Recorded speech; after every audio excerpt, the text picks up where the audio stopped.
มื้อนี้มาเกร็ดนำกันเบิ่งเนาะเกี่ยวกับสมพร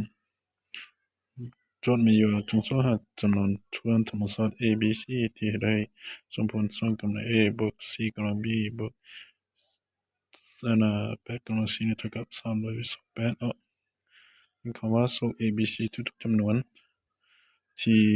ตอบสนองเงื่อนไขของสมพรตัวนี้เนาะซึ่งวิธีแก้เราจะแก้แบบนี้เนาะซึ่งสมพรที่กำหนดมาคือ2กำลัง A บวกกับ C กำลัง B บวกกับ8กำลัง C เท่ากับ328นี้มาเปลี่ยนเป็น2กำลัง A บวกกับ2กำลัง 2B บวกกับ2กำลัง 3C เท่ากับ328เนาะและทีนี้เราวางให้ A 2B กับ 3C นี้เท่ากับ PQR ซึ่งว่า P นี้น้อยกว่าเท่ากับ Q น้อยกว่าเท่ากับ R เพราะฉะนั้นเราจะได้บทโจทย์นี้เทียบเท่ากับ2กำลัง P บวกกับ2กำลัง Q บวกกับ2กำลัง R เท่ากับ328เนื่องจากว่า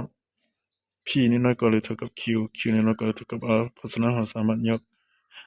ก2กำลัง P นี้ออกมาเป็นส่วนคูณหารได้เนาะเพราะฉะนั้นอย่างเช่น1บวก2กำลังQ ลบ R Q ลบ P บวกกับ2กำลัง R ลบ P ทั้งหมดนี้เท่ากับ8คูณให้41จากนี้เราจะได้ว่า2กำลัง P คูณให้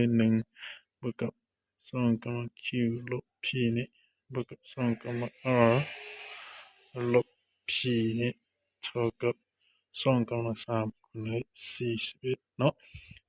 จากคู่บางคุณสมผลนี้เราสามารถ เปรียบเทียบกันได้ตัวนี้ตัวนั้นมี2ตัวนี้ก็มีตัวนั้นมี2แล้วตัวนี้ก็สามารถแยกเป็นรูปร่างคล้ายคลึงกับอยู่ใน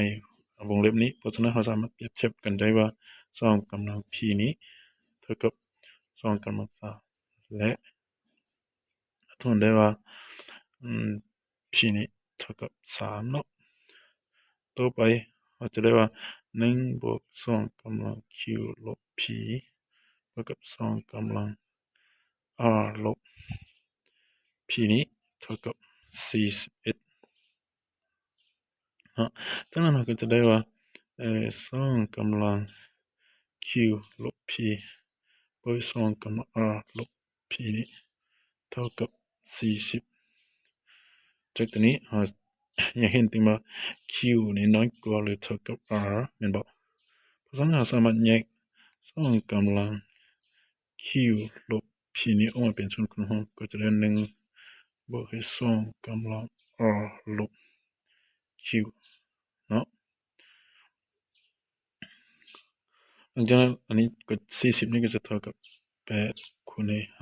5จากนั้นเราก็แยกเป็น2กำลัง Q ลบ P คูณให้1บวกให้2กำลัง R ลบ Q เท่ากับ2กำลัง3คูณให้1บวก2กำลัง2ซึ่งมันก็คล้ายคือกับว่าเบื้องซ้ายและเบื้องขวาเป็นรูปสมพรที่คล้ายกันเพราะฉะนั้นเราเอามาเปรียบเทียบกันเราจะได้ว่า Q ลบ P นี้เท่ากับ3แต่ว่า P เราได้3แล้วเราจะได้ว่าเป็นว่า Q ลบ3เท่ากับ3เท่านั้น Q นี้เท่ากับ6เนาะ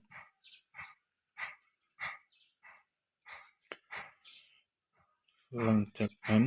เราก็เอา R ลบให้ Q นี้เท่ากับ2ซึ่งเราได้ค่า Q แล้วก็คือ6เพราะฉะนั้น R ลบ6เท่ากับ2จะได้ว่าR นี้เท่ากับ8แต่เรารู้ว่ากลุ่มจำนวน PQR นี้เท่ากับเพราะฉะนั้นเรารู้ว่ากลุ่มจำนวน PQR นี้เท่ากับ P เป็น3 Q แม่น6และ R แม่น8วันนี้เรามาพิจารณาค่าของ A 2 B 3 4ว่าตัวใดที่เหมาะสมเราสังเกตเบิ่งตัว 2B ฉะนั้น 2B ต้องเป็นอุปกรณ์ของ2และ3 4ต้องเป็นอุปกรณ์ของ3เพราะฉะนั้นเรามาจำแนกเบิ่งว่าค่าใดที่เหมาะสมกรณี A 2B 2 3 4เบิ่งนำกันเนาะกรณีเป็นอุปกรณ์ของ3ก็มีอยู่3กรณีที่เป็นอุปกรณ์ของ2ก็มี6แล้วก็ A ต้องเป็น8เนาะกรณีนี้อันนี้กรณีที่2ก็คืออันนั้นกรณีที่เป็นอุปกรณ์ของ3ก็มีอยู่3อีกคือเก่าเนาะแล้วก็